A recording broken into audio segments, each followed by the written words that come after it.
Hello everyone, welcome to my online prep. This is part 1 of chapter 9 HR functions.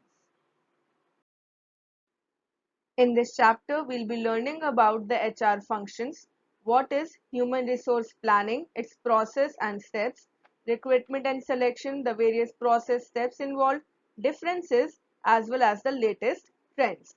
So let us start with the first topic of today's session. The first topic is HR functions. As discussed in the earlier units, because of increasing competition as well as the latest trends in the business industry, the roles of HR is changing, and now HR has led to be a more strategic process, that is a strategic human resource management. There are some core people role, then there are the organizational value add roles as well as the business transformation roles. We have studied about these three different. Now it is important for us to understand how a small company can develop a new human resource department. Under this, they need to understand what is the need, why is the need for setting a HR department now. So understanding the need is the first step. Second, what is the expected role of HR, defining the purpose and contribution of the department.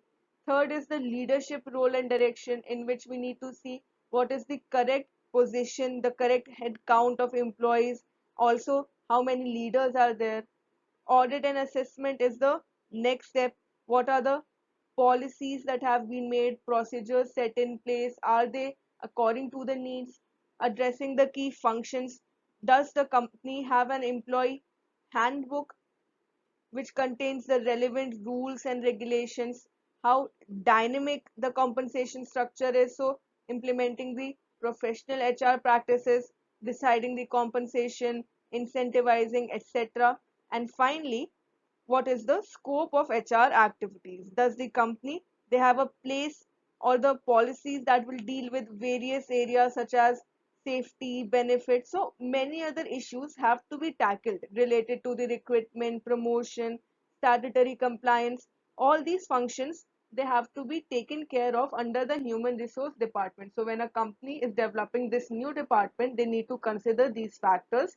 Then only they should move on to the next step. Next topic is human resource planning. It is a process that includes the estimation of how many qualified people are necessary to carry out the assigned activities.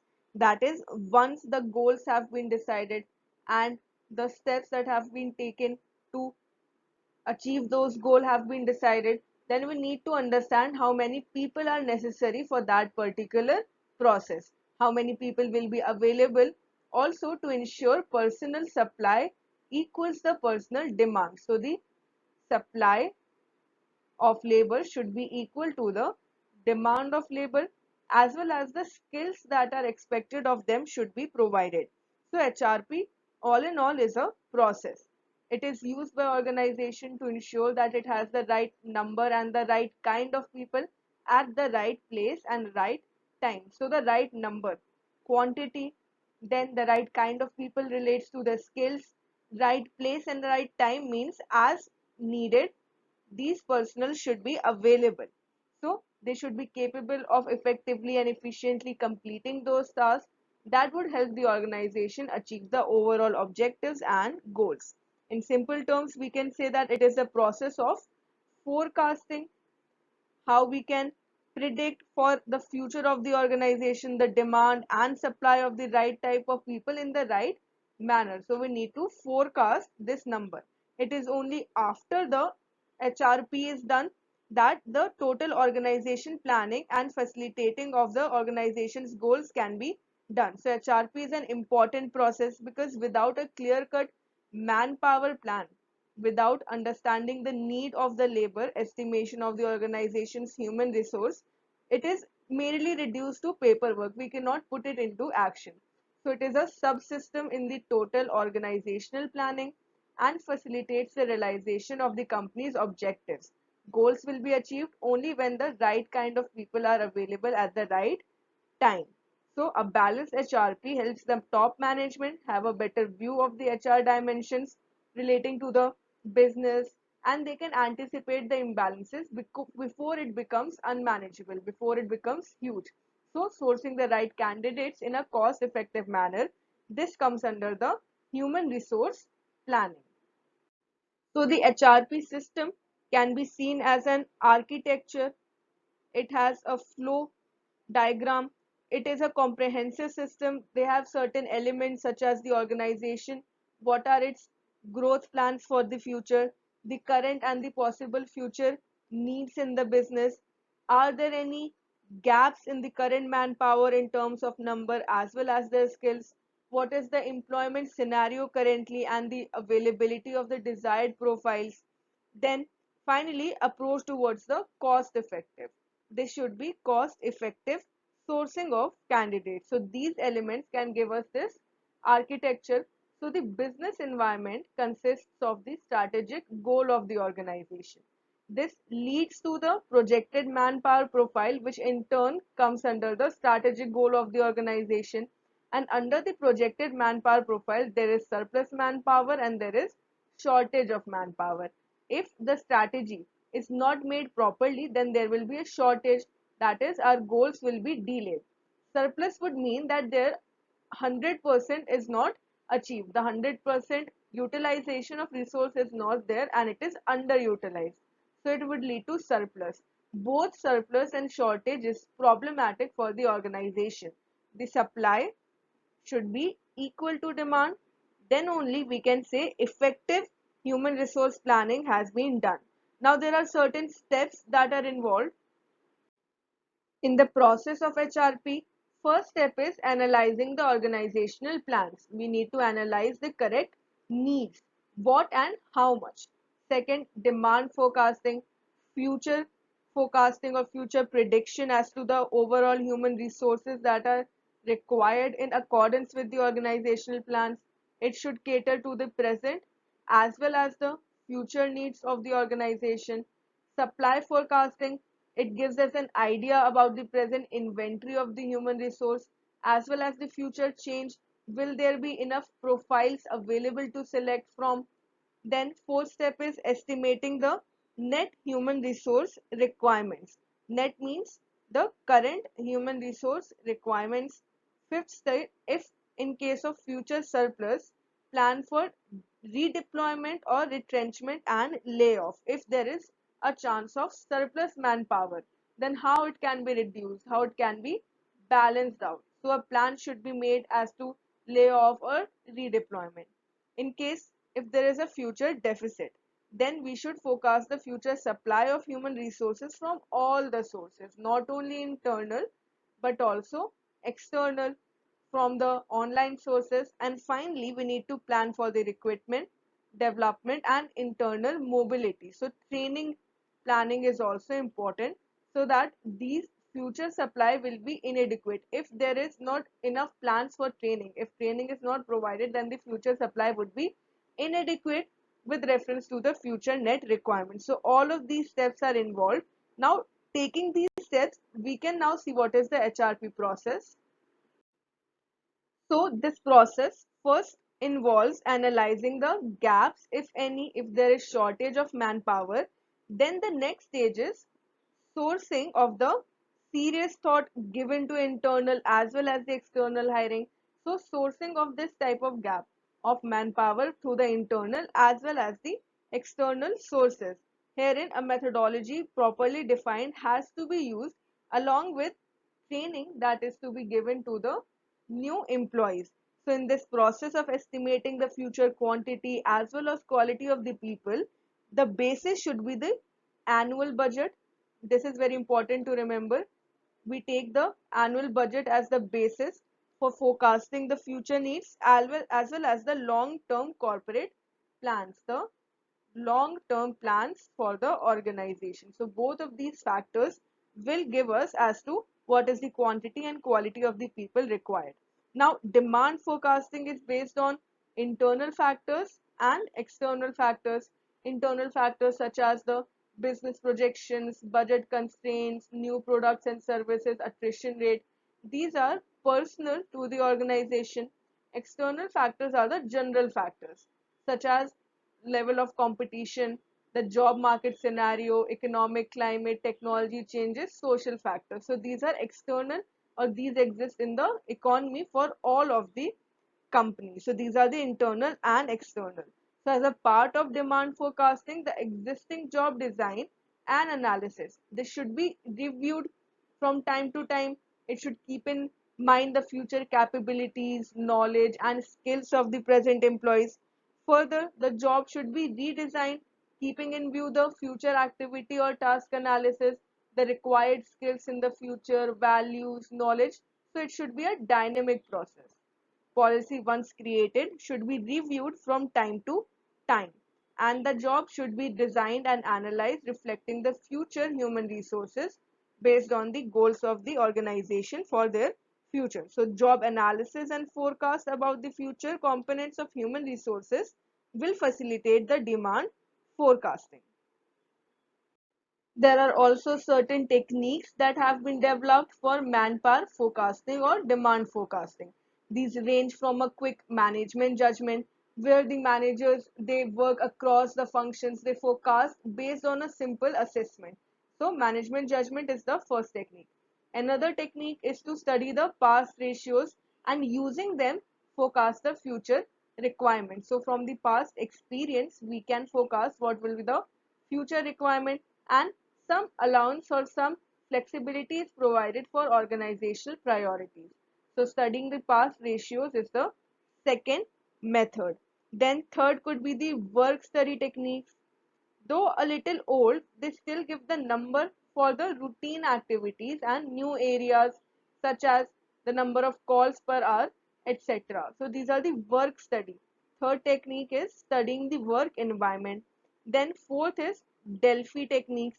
They involve the estimates of from a group of experts, and these are known as the HRP experts. They normally act as the intermediaries and summarize the requirements based on a qualitative assessment. So Delphi technique, here in the HR experts, they identify the talent available in-house, and they take into account the typical absenteeism if there is any internal movements, as well as any kind of loss due to attrition.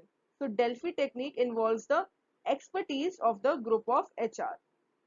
So HRP is a annual exercise, and generally in the Indian organizations, also in banks, this exercise is being done internally through the HR experts or professionals. They are still not using outsourcing. Internally, this process is done. Also in the banking sector, internally is done. So to arrive at the future demand, the existing job designs are suitably redefined, and then accordingly the existing number of manpower has to be arrived.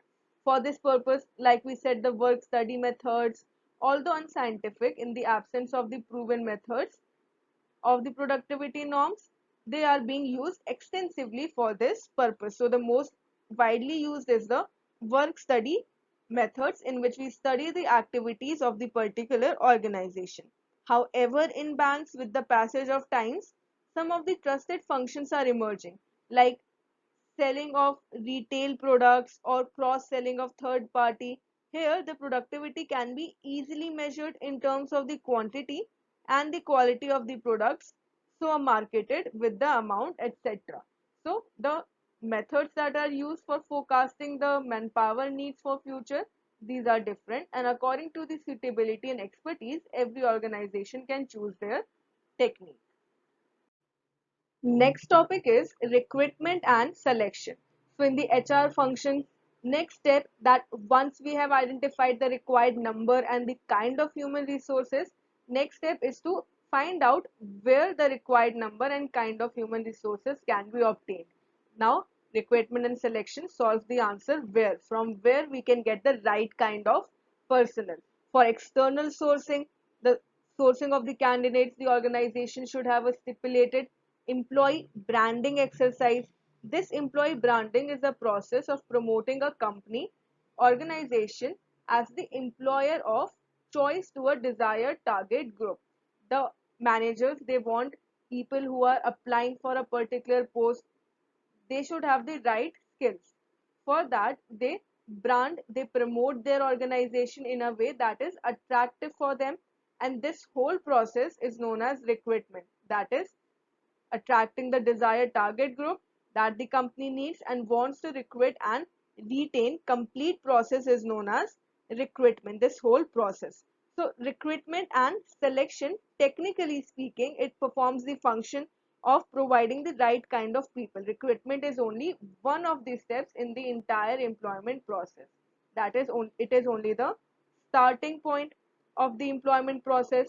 There are other steps such as selection, retention, training as well. So this process, sometimes it may be called recruitment and selection. Herein, recruitment function precedes the selection.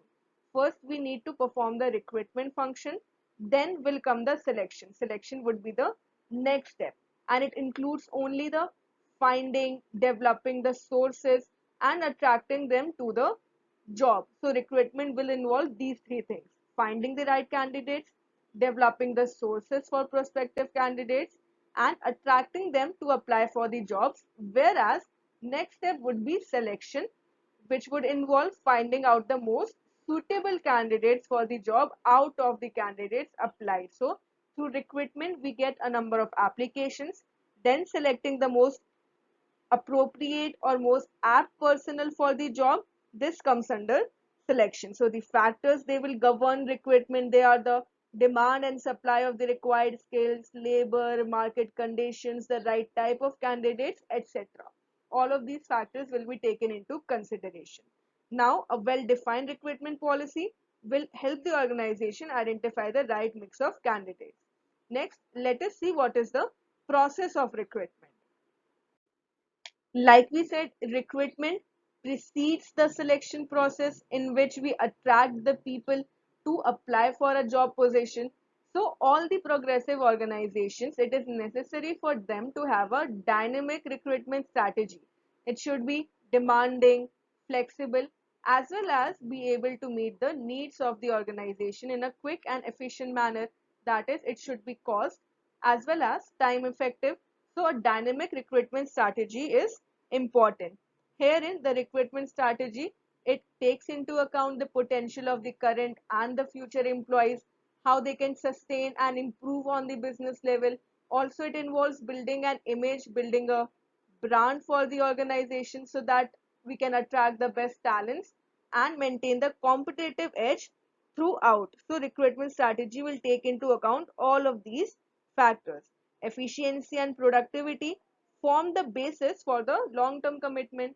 So efficiency as well as productivity, these are the main basis for recruitment process, and a brief idea of the major advantages or disadvantages can be seen here. For internal recruitment, advantages are it is less costly, candidates are already oriented towards the organization, organizations have better knowledge about the internal candidates, and employee morale and motivation is enhanced. Internal recruitment can be done for promotions, for a particular post. For this, or a new post is created that is of a higher level. So internal would involve recruiting the personnel from the organization. They are already working in the organization. These are the advantages. However, there are certain disadvantages. It is a traditional approach and play safe. We just want to play safe. We do not want to move into the market of that would have better skills. It abates rating. The candidate's current work may be effective because now new roles will be assigned to them and original roles will be affected. Politics may play a greater role. Now, this is the most important disadvantage. The recruiters can be biased towards one particular individual, and morale problem for those who are not promoted. They might feel that they are being biased against. So these are the certain advantages and disadvantages of internal recruitment. And then we can also conduct external recruitment, in which recruitment is done from outside of the organization, people who are not already working in the organization. Advantages are benefits of new skills and talents, benefits of new experiences, compliance with the reservation policy becomes easy because they have to be newly oriented, and scope for resentment and heartburn are avoided because people in the organization, their morale would not get affected if the external recruitment is conducted. However, there are certain disadvantages. Better morale and motivation associated with internal recruitment is denied. Internal recruitment that leads to promotion and higher roles, this is avoided here. It is a costly method because now we need to recruit employees from outside of the organization. So branding, then conducting interviews. All of this can be a costly as well as time taking process. There are chances of negative and costly errors, and finally, adjustment of new employees takes longer time. So, these are the advantages and disadvantages. Based on these factors, the organization can select whether they can better use internal recruitment or external recruitment suits them better. The next step after recruitment is selection. Selection is a process in which we pick up individuals out of the pool of job applicants. This pool is created through the recruitment process in which we attract the job applicants, and now from this pool we need to select the best individuals that will suit the job. They have the requisite qualifications and competence to fill the jobs in the organization. When any organization opens up a post, there are thousands of applications. Among those thousands applications, one best individual has to be selected. So this process is known as selection. It is the process of differentiating between the applicants in order to identify and hire those that have a greater likelihood of success in a job. They should match the skill requirements and expectations of the hiring committee and the organization. Now, what are the differences between recruitment and selection? Recruitment is a process of identifying and encouraging prospective employees to apply for the jobs. We need to create a pool for the job applicants, whereas selection is concerned with picking up the right candidates from this pool of applicants. So a number of candidates, they are attracted under recruitment, then the best one is selected from the selection process. Recruitment is said to be positive in its approach because it seeks to attract as many candidates as possible. More the number of options that we have, better is the chance of selecting the best one. Whereas selection is a negative approach because herein its application is as much as it seeks to eliminate as many unqualified applicants as possible.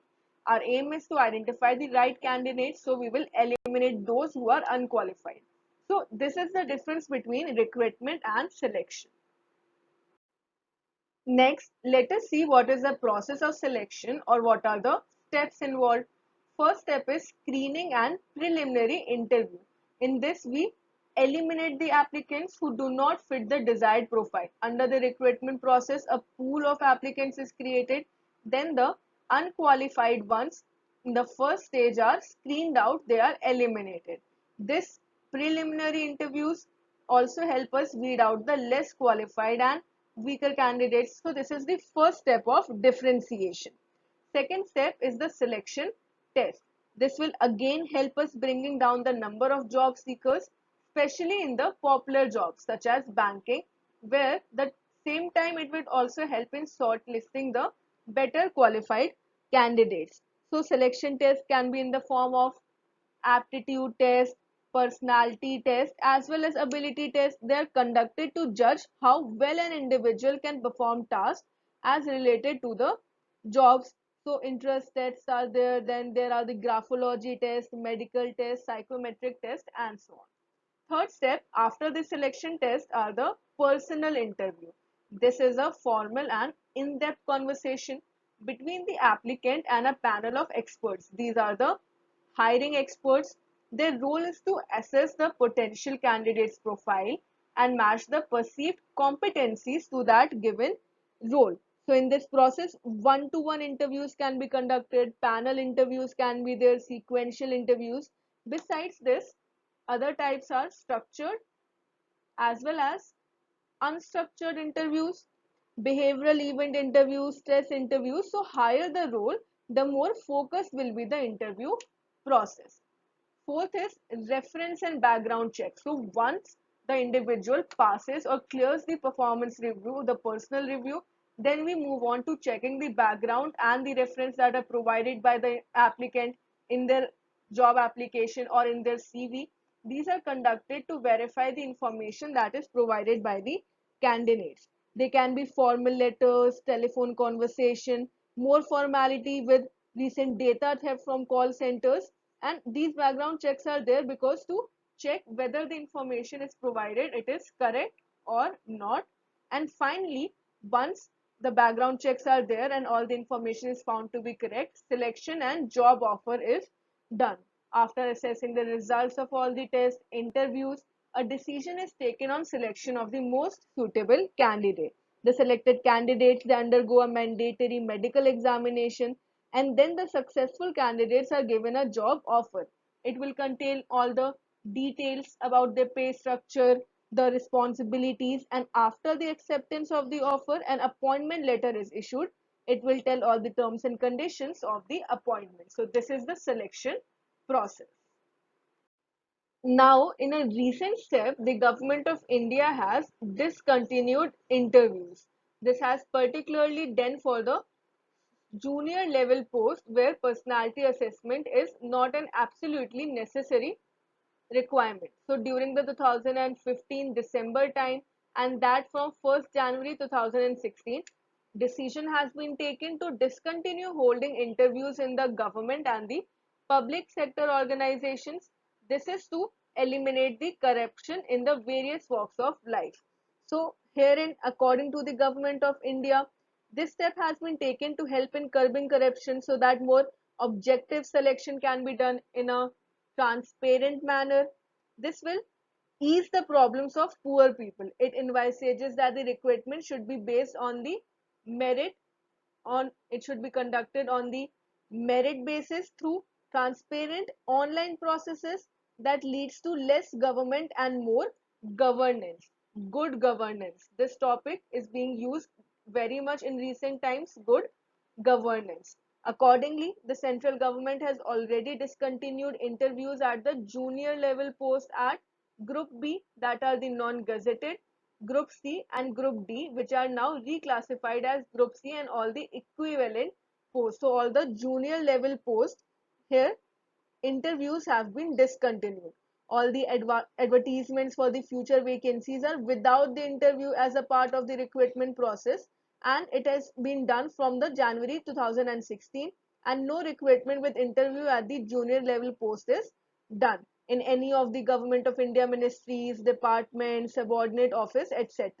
Accordingly, the Ministry of Finance has also advised all the public sector banks to implement this decision of the government, and by revising the scheme for selection for such cases in their respective banks. So banks are also now, they are following this order. It is also advised that the skill test that is conducted, skill test or the physical test, is different from the interview they may continue.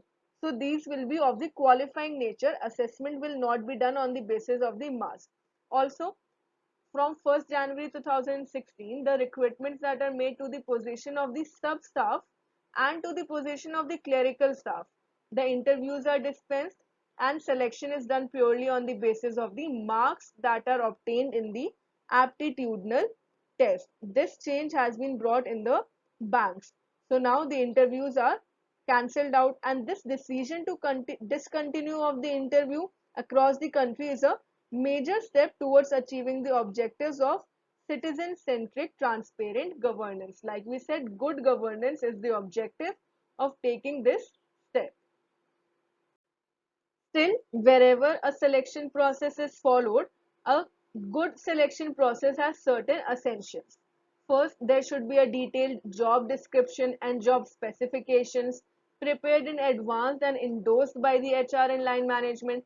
That is, creating the advertisement for the particular job, all the necessary information, the role, compensation, what is the job structure. Specification should be provided in advance. This is the role by the HR. Second, trained panel of interviewers that have special emphasis on behavioral event interview. Interviews that are conducted should be conducted by trained personnel who have experience and expertise on the behavioral event. Third, there should be some standard with which a prospective employee may be compared. There should be a benchmark available beforehand, a comprehensive job specifications. Fourth, line managers should be involved at all the possible stages. And finally, all the newly appointed candidates are put through a well-designed training program. So selection process would be effective if all of these essentials are taken into consideration. Next topic is e-recruitment, or which is also known as online recruitment. Today, there is no doubt that online recruiting has actually overpowered the traditional methods of recruitment. The HR professional is now considered out of date if they do not use the e-recruitment process. And this is a clear indication of how much things have changed because of the information technology. So now online recruitment is the use of technology or web-based tools to assist the recruitment process. This tool can be either a website like the naukri.com and the organization's corporate website, or its own intranet. Now, if we want to search for a job, we can simply go to websites like naukri.com or LinkedIn. We can look for the particular job that matches our expectation and apply for it. So this also comes under e-recruitment. Many big and small organizations are using internet as a source of recruitment.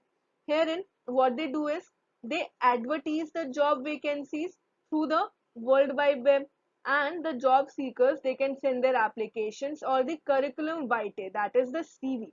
CV contains all our information, our personal details. Apart from that, our experience, educational qualification. We can send this through an email using the internet. Also, the job seekers, they can place their own CVs in the World Wide Web. Like on LinkedIn, we can create our profile and it can be drawn by the prospective employees depending upon their requirements. Although this is a modern trend of recruitment in mostly IT companies and private organizations, in banks, particularly in the public sector banks, due to various historical reasons, also legal and social obligations, the traditional model of recruitment is being followed. That is recruitment through the IBPS. This is being followed through a well-knit and transparent recruitment policy. So, even though the e-recruitment is emerging as a new method, still banks have not yet adopted. They are still using the traditional method. Still, there are various compelling reasons for an organization to choose e-recruiting. A leading survey says that 73% of the world's largest companies would adopt e-recruiting strategy. Now, why e-recruiting is becoming so popular and it is considered to be the most efficient way of recruiting? There are certain reasons. First, it is highly cost efficient and promises increased return on investment. That is cost efficient because it is available on the internet. Any physical infrastructure is not necessary. It gives accessibility to a big pool of resumes as compared to the other methods like newspaper ads, because people can simply apply for the job, they can send in their CVs, and the recruiters have a better selection pool. E-recruitment also brings in an organized and proactive recruitment process. It is easy and efficient way of recruiting. Time span is reduced complexity, paperwork, and streamlined window. This makes the process more easy and affordable for the organization. It establishes efficient communication channel between the recruiter and candidate. The candidate can simply go through the job description that is provided, and also personal doubt solving is provided. It helps in establishing a relationship between the recruiter and the candidate. A rapport can be created, a trustworthy relationship. Dependable database application is available to support the recruitment process. And finally, modern HR departments cannot ignore the efficiency that the internet brings in. We need to leverage the technology that is available because most of the people are working online, they're applying online through the different websites that are here. So how e-recruitment has changed the way HR functions? This can be seen through the latest trends in the corporate recruitment.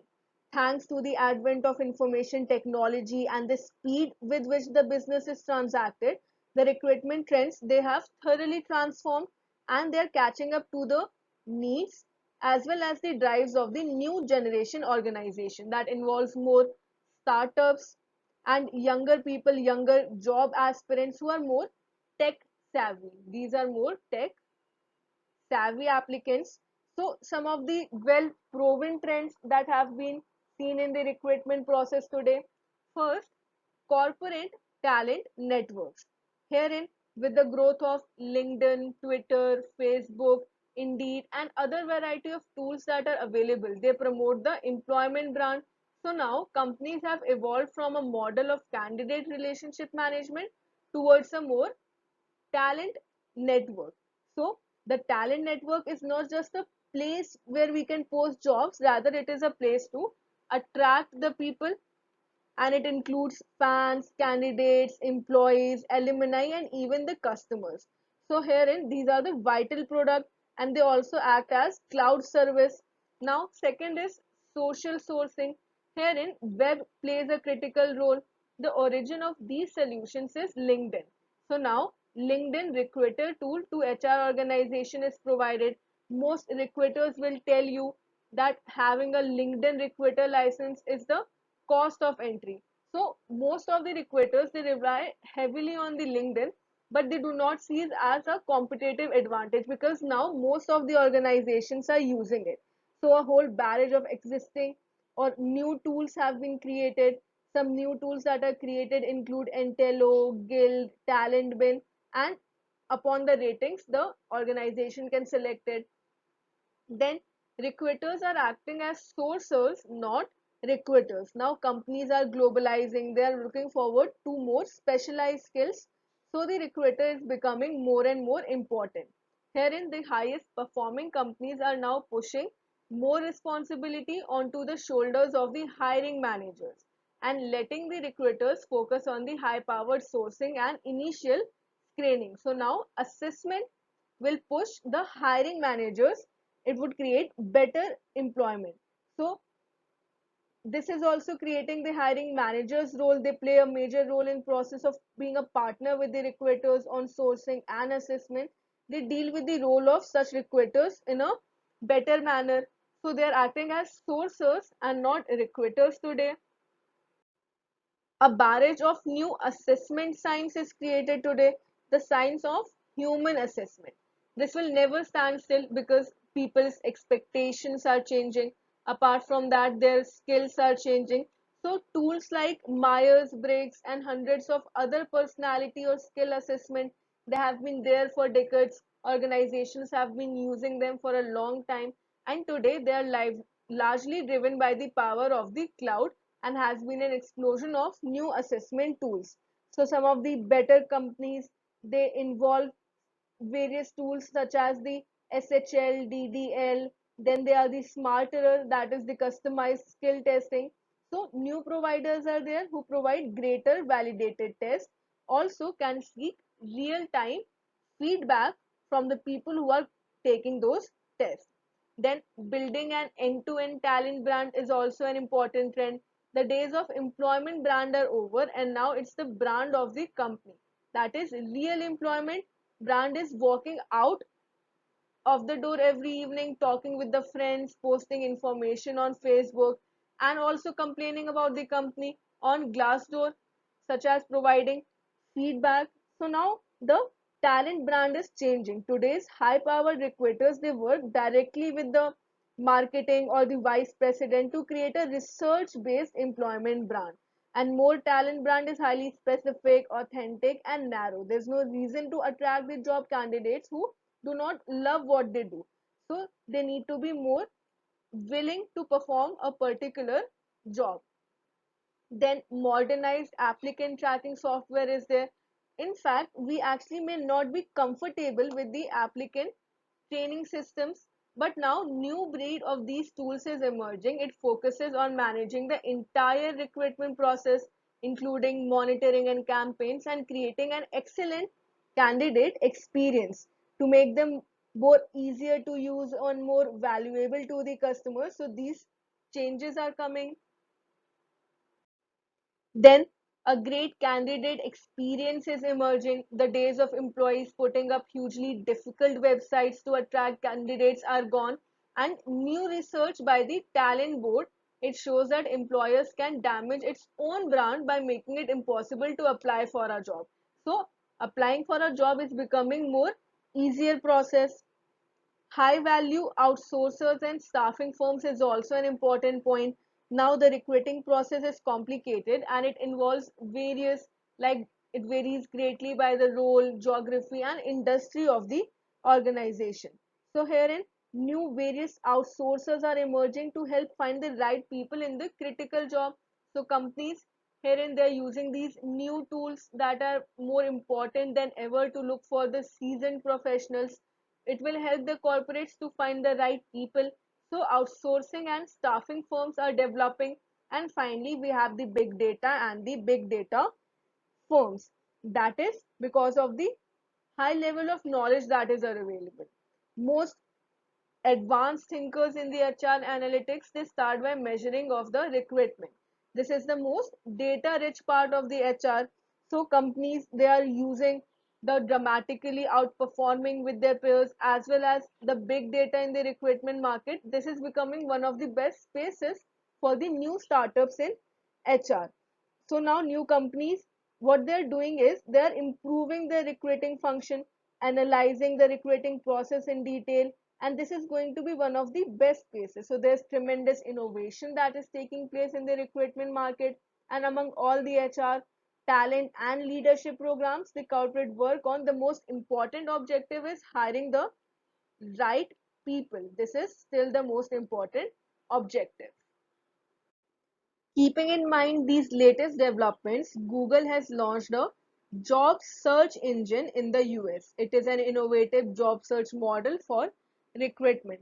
So, Google announced on 17th May 2017 that it is launching a job search engine in the United States. This service will focus on all the types of jobs, starting from the entry level and service industry, even to the high end professional jobs. So, it will take into leverage all the Google technologies like machine learning and artificial intelligence so that better understanding of how the jobs are classified and related, this can be done.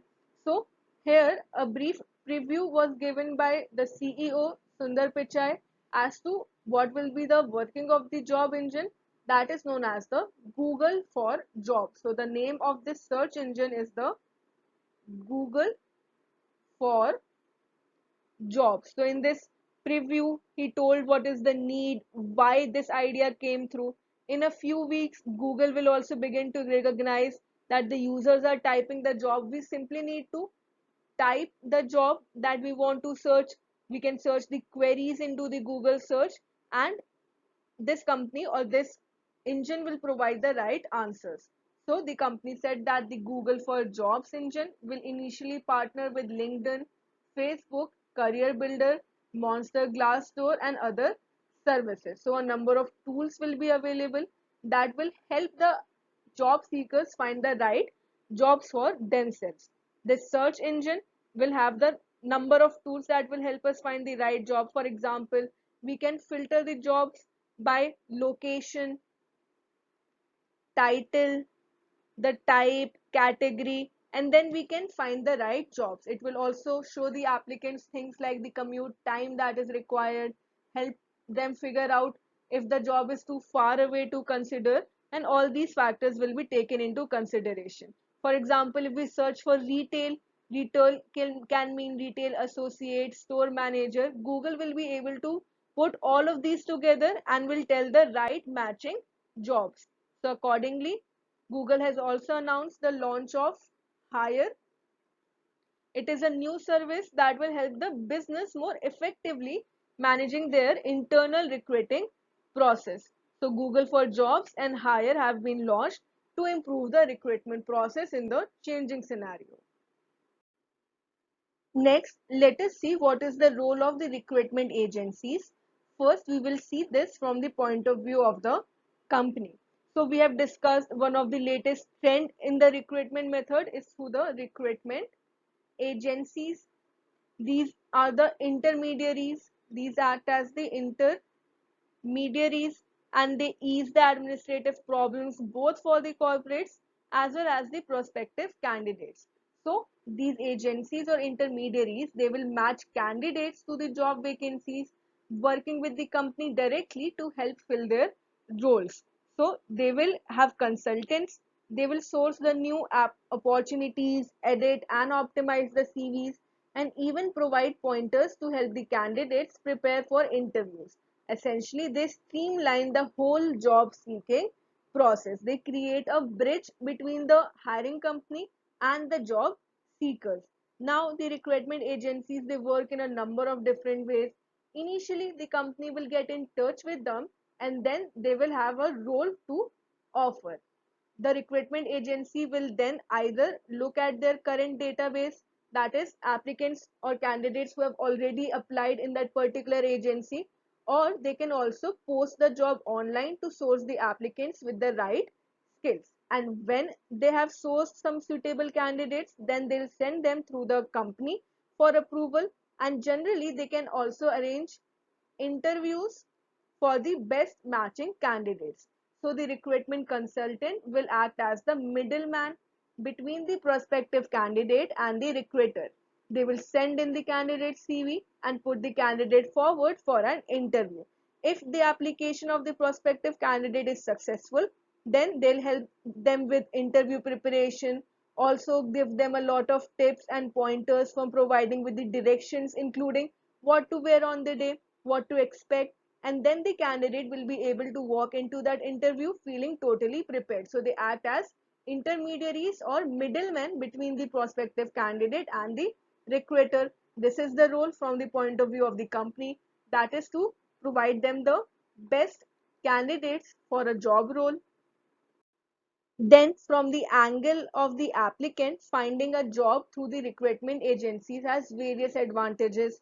First, they'll often build up a good relationship with a lot of top employees, because companies, they engage with the recruiting agencies, and here a good relationship is created with the top employers.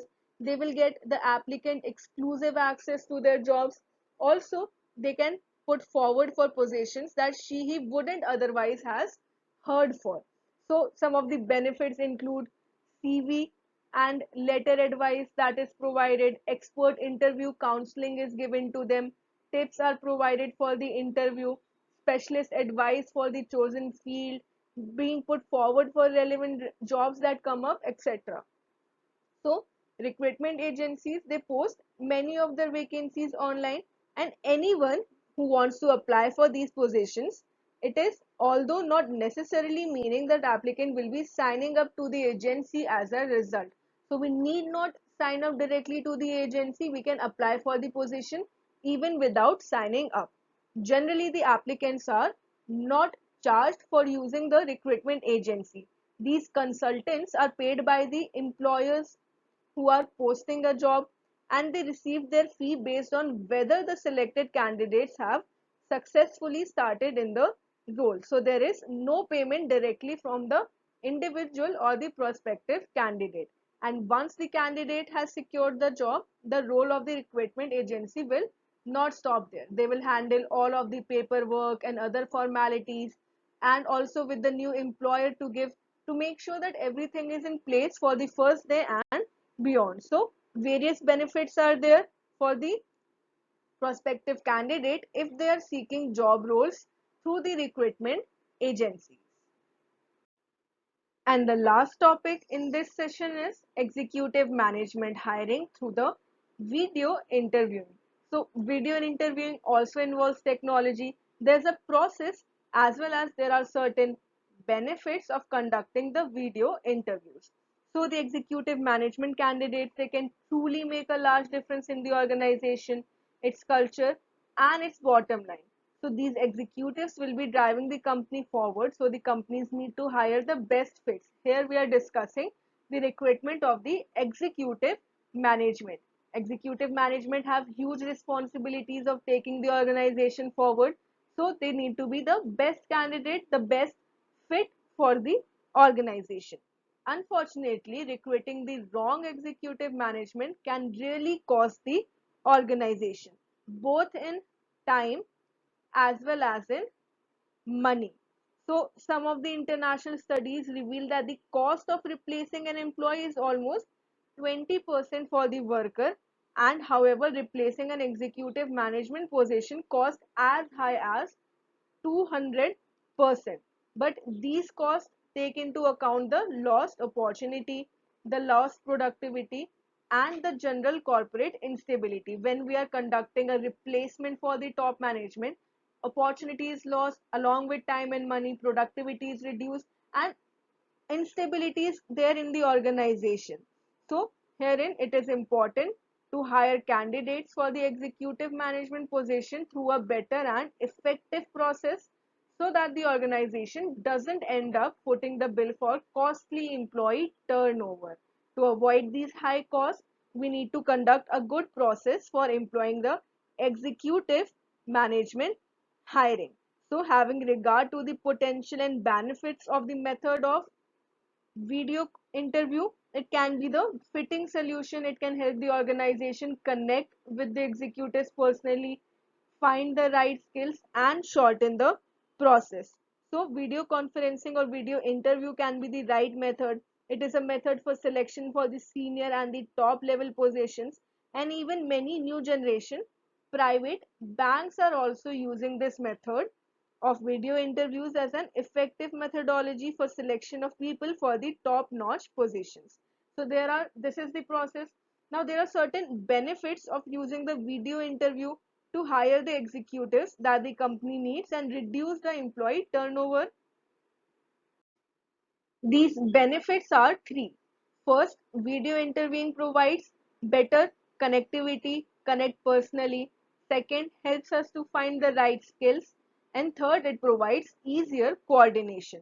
So, when it comes to hiring the right executives for the company, finding the right fit is extremely important. We are not looking for the best candidate, but the best fit for the particular role, because every organization has different needs and objectives. Accordingly, the expectations will be different.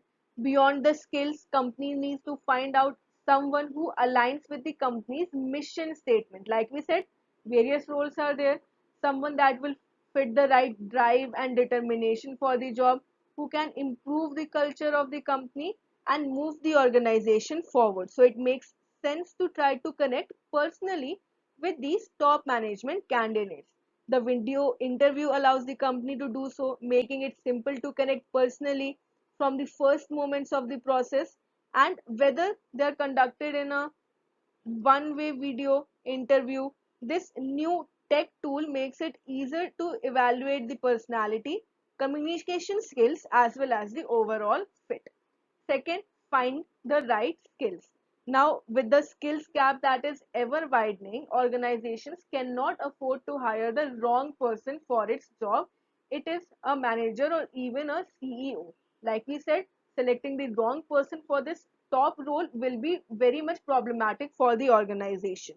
So, the video interview presents a solution to the skills gap by expanding the company's borders. Recruiting a top management candidate or CEO requires a very particular and refined set of skills. These skills won't always be simple to find, and the candidates with the right stuff might lie beyond the company's comfort zone.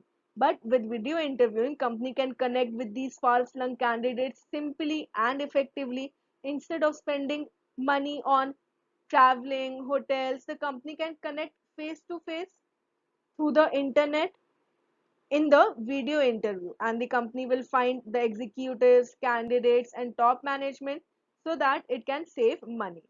Finally, it provides easier coordination. Whether the company is hiring a CEO or a senior executive, coordination and communication is the major key. So it is important for both the hiring managers and the staffing professionals to coordinate well with the internal management team so that they can make a good senior level hire. Herein, video interview can help communication with the even busiest management team. These video answers, for instance, one-way video interviews can be conducted and the candidate can answer on the phone as well. These video answers can then be viewed at any time by a staffing company or even the internal management team.